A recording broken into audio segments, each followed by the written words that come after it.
The Queen Liz channel welcomes you to 2026 Milestones and Meltdowns, exploring the two different events taking place during the summer of 2026. It will examine the stark contrast between two major milestones, the Freedom 250 event and the opening of the Obama Presidential Center.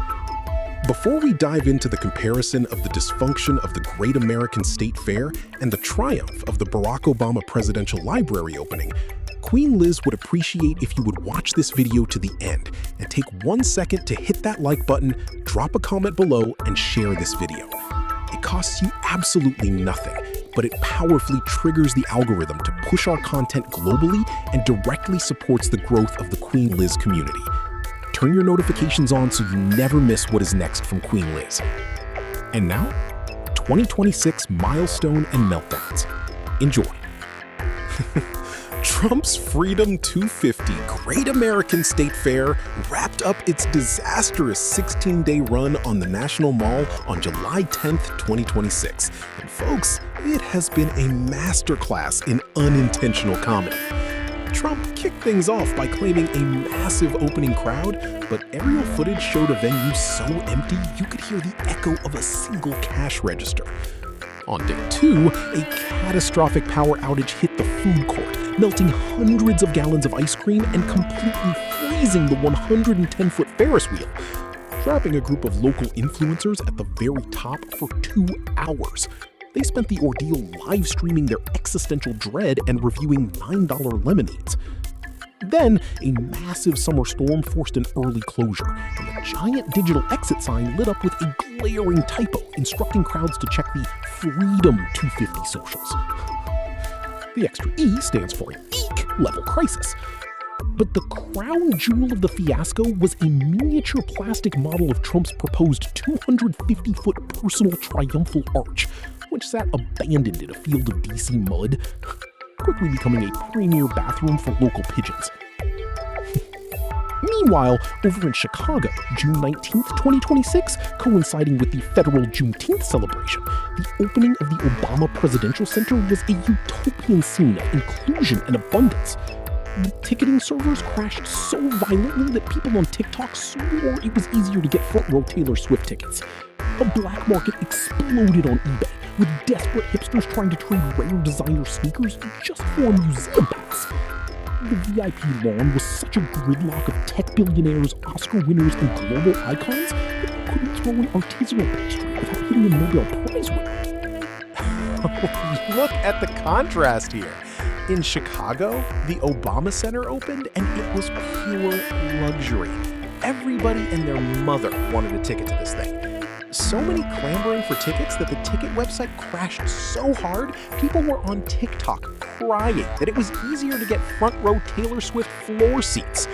A black market exploded on eBay, where people were literally trying to trade rare designer sneakers and vintage vinyl just for a Tuesday morning museum pass. The VIP lawn was such a ridiculous gridlock of billionaires and Hollywood royalty that you couldn't throw an artisanal pastry without giving a concussion to a Nobel Prize winner. Meanwhile, back on the muddy National Mall, Trump's Freedom 250 State Fair gave us non-stop comedy gold. A power outage melted the vendor ice cream and froze the 110-foot Ferris wheel, trapping local influencers at the peak for 2 hours. They spent the afternoon live streaming their existential dread while reviewing their lukewarm $9 lemonades. Then the storms hit, and the giant digital evacuation sign lit up with a glaring typo. Check Freedom 250 socials. Freedom with 3 E's? The extra E stands for an EEK level crisis. But the star of the show was a plastic model of Trump's proposed 250-foot triumphal arch. It sat in a field of sludge, becoming a premier public restroom for local pigeons, the only demographic with a 100% attendance rate. Here is the chronological breakdown of the Freedom 250 fiasco, and folks, you cannot make this up. June 24, opening day. Trump kicks it off claiming a massive crowd of 45,000 patriots, but journalists and aerial footage expose the truth. The venue was so empty you could hear a cricket clear its throat, and people were actively streaming out during his speech. Missing delegations, dropped performers, and a crowd that mostly hundreds of gallons of vendor ice cream instantly melt into a tragic, sweltering soup, while the 110-foot Ferris wheel completely freezes, trapping local influencers at the peak for 2 hours to livestream their existential dread. Extreme heat and torrential rain force an early closure. A giant digital exit billboard meant to redirect the soaked, furious crowds goes viral for instructing everyone to check the official Freedom 250 socials. All say the Great American State Fair was a great Trumpian disaster. Freedom with 3 E's. The extra E stands for an EEC-level logistical crisis. July 2nd, House Democrats drop a scathing report revealing the real hustle. The administration allegedly funneled $100 million in taxpayer funds into a shell entity under the National Park Foundation to hand out lucrative no-bid contracts to political cronies. July 4th, the big grand finale. Triple-digit heat waves and brutal thunderstorms spark an emergency evacuation of the entire National Mall. Trump delays his speech by an hour and boldly claims 150,000 people stayed out in the storm, while aerial cameras show nothing but a completely abandoned, waterlogged wasteland of mud. Talk about getting your bell rung. Trump didn't just lose his audience to a storm, he managed to host an event where the only entity with a 100% attendance record used the local pigeon population using his plastic monuments as a public restroom. The Great American State Fair is a great Trumpian disaster.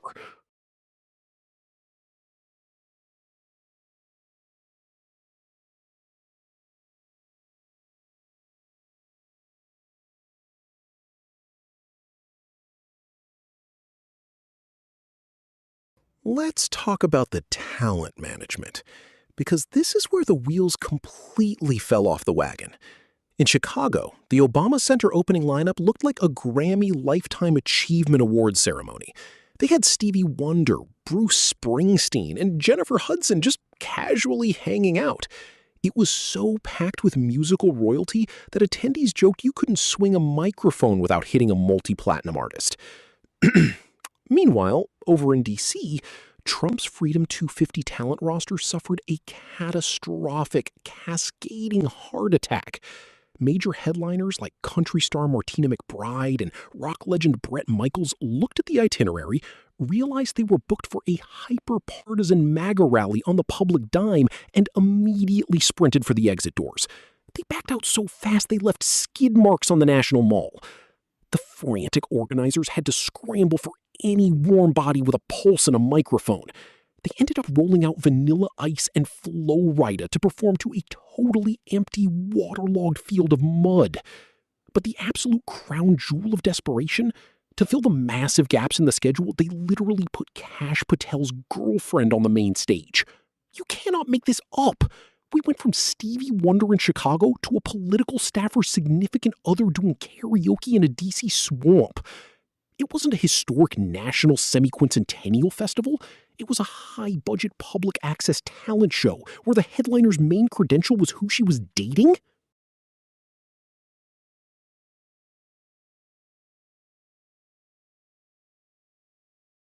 Now let's talk engineering, because the infrastructure contrast is where it gets truly hysterical. In Chicago, the Obama Presidential Center rolled out like a futuristic sci-fi utopia. They designed this place with top-tier, LEED-certified platinum resilience and advanced stormwater management. When the summer storms hit, the campus smoothly swallowed up the rainwater like a professional sponge. It was so hyper-efficient, eco-friendly, and dry that people joked the entire 19-acre park could survive a biblical flood while keeping everyone's artisanal lattes perfectly untouched. Meanwhile, over on the National Mall, Trump's Freedom 250 State Fair tackled water management by turning the entire venue into an aggressive, unmapped swamp. The electrical infrastructure was held together by what felt like thoughts, prayers, and rusty extension cords.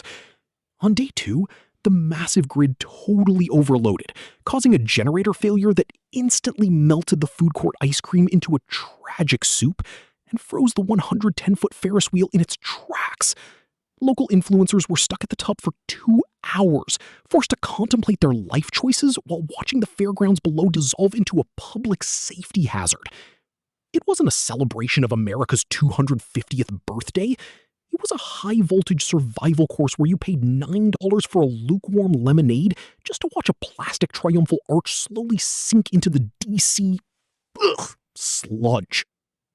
Now, let's look at the money, because the financial tracking on these two events is absolutely criminal comedy. In Chicago, the Obama Center focused entirely on local economic investment and neighborhood impact. They channeled hundreds of millions into Southside businesses, built public library branches, and designed community gardens. The Obama Presidential Center's commitment to environmental, it was so pristine and community-driven that the financial audits read like a corporate love letter. Meanwhile, back on the muddy National Mall, the finances for Trump's Freedom 250 fair look like they were managed by a sketchy casino owner running from the IRS. House Democrats just dropped a massive investigative report. Freedom 250 report, House Democrats accuse Trump of hijacking America's 250th birthday to funnel at least $100 million in taxpayer funds into a shell entity under the National Park Foundation. And where did that public cash go? Straight into juicy no-bid contracts for Trump's political allies. It's the ultimate pay-to-play scheme. They basically charge the American taxpayer $9 for a warm lemonade and $23 for a pigeon-sized turkey leg, all while pocketing millions to display a plastic model of a triumphal arch that doubled as a bird toilet. He wasn't a patriotic celebration. He was a brazen, state-sponsored cash grab disguised as a carnival. So, when you summarize the great summer milestones of 2026, the contrast is pure poetry. The chef's kiss is on one side, you have the Obama Presidential Center, which has officially established itself as a wildly successful, community-focused institution. It's an eco-friendly, platinum-certified masterpiece that seamlessly blends into Chicago's South Side, complete with public gardens, library branches, and an infrastructure so tight it handles storms like a luxury sponge. It's so wholesome, organized, and culturally elite that checking out its pristine financial audits actually makes you feel like a more responsible citizen. Meanwhile, over on the National Mall, Trump's Freedom 250 Great American State Fair has wrapped up its run by cementing its legacy as a historic, multi-million-dollar monument to pure, unadulterated turmoil. This wasn't a birthday party for America.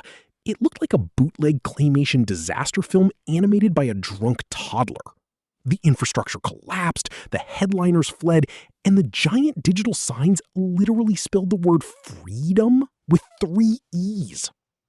The entire muddy venue had this bizarre, jittery, stop-motion energy where nothing quite worked right. And while Obama gave Chicago community investments, Trump gave us a massive congressional fraud investigation into how a shell company pocketed $100 million in taxpayer funds to hand out no-bid contracts to political cronies.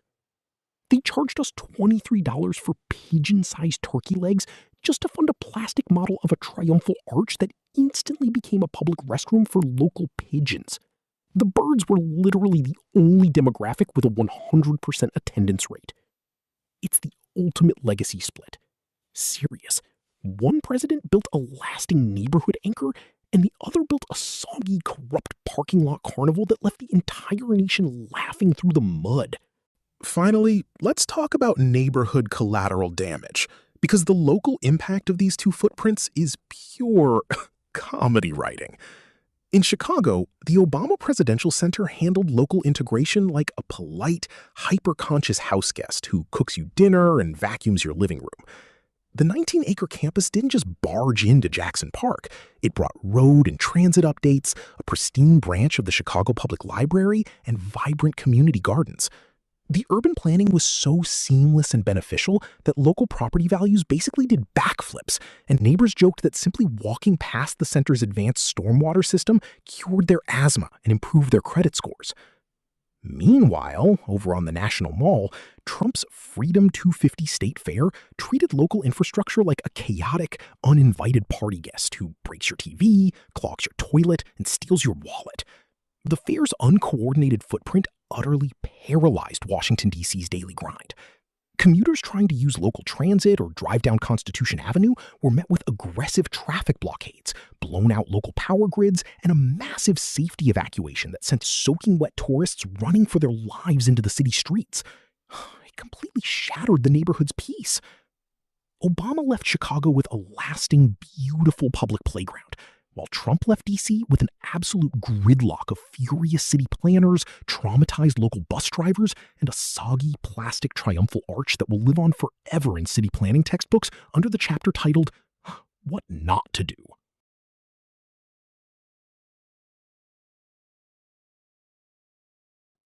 And let's talk about the guest list, because it wasn't just the pop stars who ghosted this party. Entire states looked at the invitation and said, "New phone, who dis?" We saw a massive walkout. Connecticut, Hawaii, Illinois, Massachusetts, North Carolina, Oregon, Rhode Island, Vermont, and Washington all refused to participate. They ghosted America's birthday. The excuses were pure comedy. They were like the bad lies you tell to get out of helping a friend move. Maine, vacation land, claimed they had scheduling constraints due to a busy summer season. Maine, your entire existence is summer tourism. That's like Santa Claus saying he's too busy to work in December. Massachusetts Governor Maura Healey was even more savage, saying Trump wanted to charge states to attend. She basically said, "We aren't paying a cover charge to stand in a swamp." But the sad part is, while other states like Massachusetts, Connecticut, and Hawaii completely ghosted or left their booths abandoned, New York officially committed to the Freedom 250 State Fair on the National Mall. The state even sent its official tourism campaign, I Love NY, to organize a dedicated exhibition. Of course, in true New York City fuck around and find out fashion, New York's only reward for playing nice was getting its booth slammed by the exact same triple-digit heat waves, muddy fields, and aggressive local pigeons that terrorized the rest of the venue. So instead of a unified national celebration, we got a select states-only fair. The empty pavilions looked like spirit Halloween stores that went out of business. It wasn't the United States, it was the states that picked up the phone. The only thing unified about this event was the bipartisan agreement to stay as far away as possible. So, if you put these two on an official presidential scorecard, it looks like a heavyweight champion fighting a wet cardboard box. In Chicago, the Obama Center opening was the ultimate bipartisan flex. They had 3 former presidents hanging out: Joe Biden, George W. Bush, and Bill Clinton. Think about that lineup. You've got a massive high society reunion of world leaders, plus a headline talent roster featuring actual legends like Stevie Wonder and Bruce Springsteen. The entire thing ran like clockwork, completely sold out, with zero friction and absolute global acclaim. It was elite.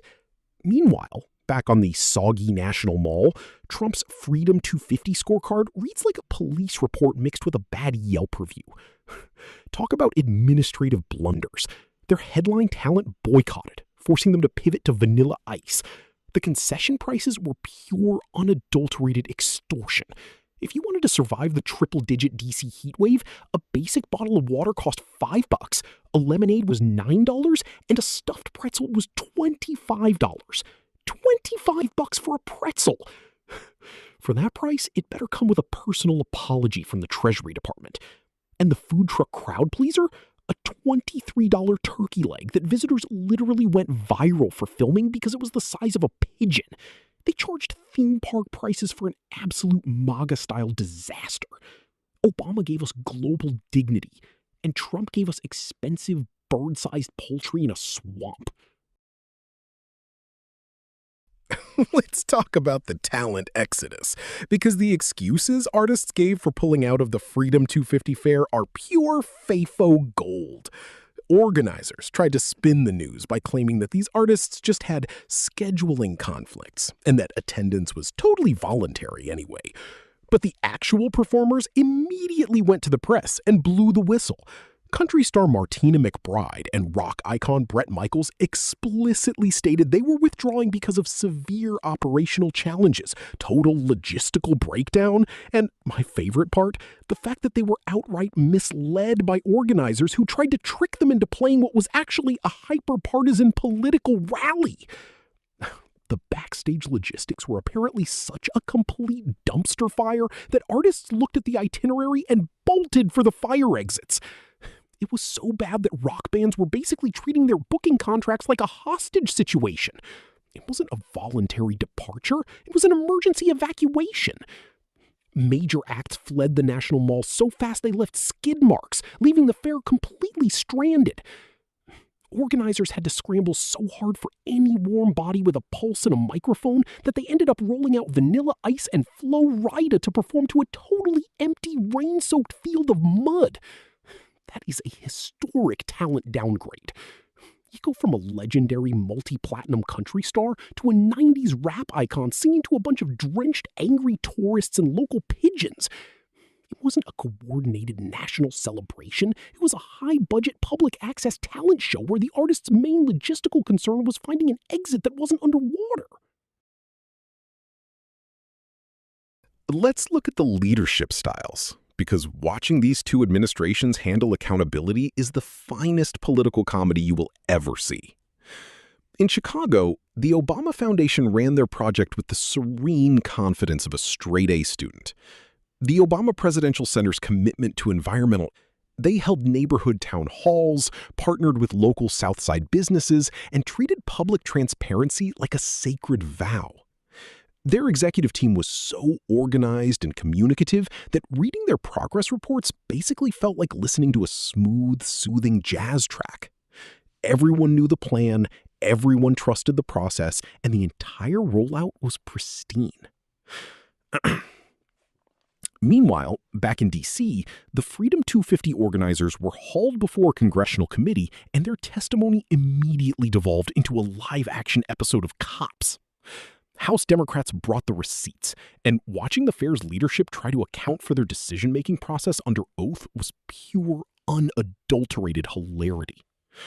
When asked where the money went and why a shady shell entity under the National Park Foundation pocketed $100 million in taxpayer funds for no-bid contracts, the organizers suddenly developed terminal amnesia. They were sweating through their suits, stuttering, and dodging questions like they were dodging flying pigeons on the National Mall. It wasn't a corporate briefing. It was a high-stakes comedy of errors, where the people in charge of America's big birthday bash looked like teenagers trying to explain to their parents how the family car ended up at the bottom of a lake. Obama built a legacy on community trust, while Trump's team built a legacy on I do not recall.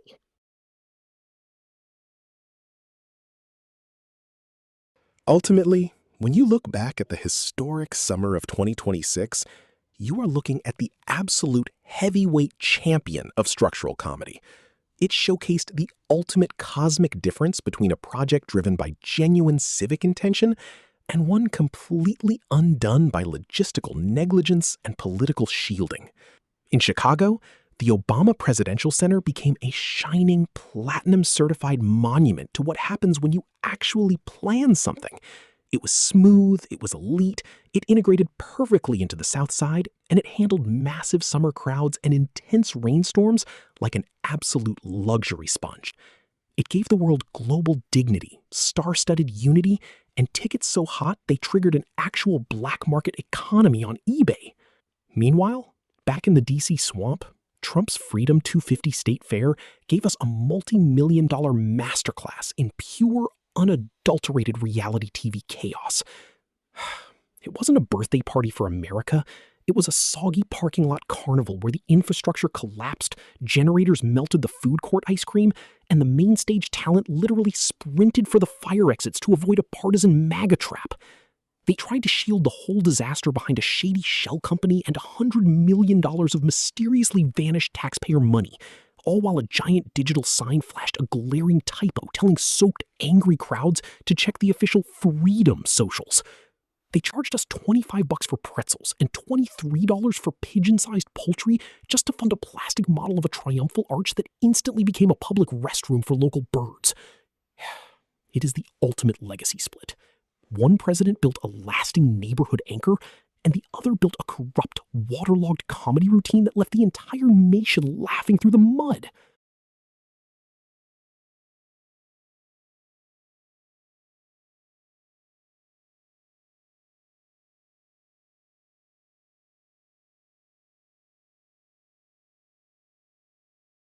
The summer of 2026 handed us the ultimate heavyweight fight of presidential events, and the scorecards are a total blowout.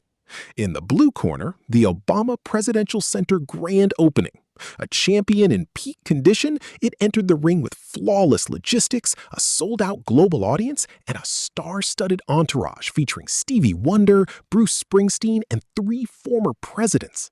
It floated like a butterfly, used advanced stormwater systems to absorb summer weather, and landed massive local investments.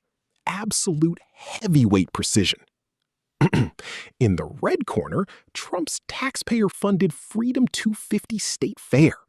This contender stepped into the ring looking like it forgot to train, tripped over its robe during the walkout, and face-planted into a puddle of DC sludge. It faced a mass artist boycott that forced it to panic book Vanilla Ice and a power grid failure that knocked its food hall unconscious. Instead of delivering a punch, it got clocked with a triple E typo on its digital signs and a congressional investigation into $100 million in missing taxpayer cash. By the final bell, the Obama Center won by a total knockout. It built a lasting neighborhood anchor, while Trump's event left the ring completely flattened, leaving behind empty pavilions, extortionate $25 pretzels, and a plastic triumphal arch that local pigeons used as a victory podium. Talk about getting your bell rung. Trump didn't just lose the match, he managed to get out-attended by the local bird population. If you liked this video and would like more content like this, please like, comment, and hype this and other Queen Liz videos. Also, subscribe to the YouTube channel. It is free for you, and Queen Liz would be ever so grateful.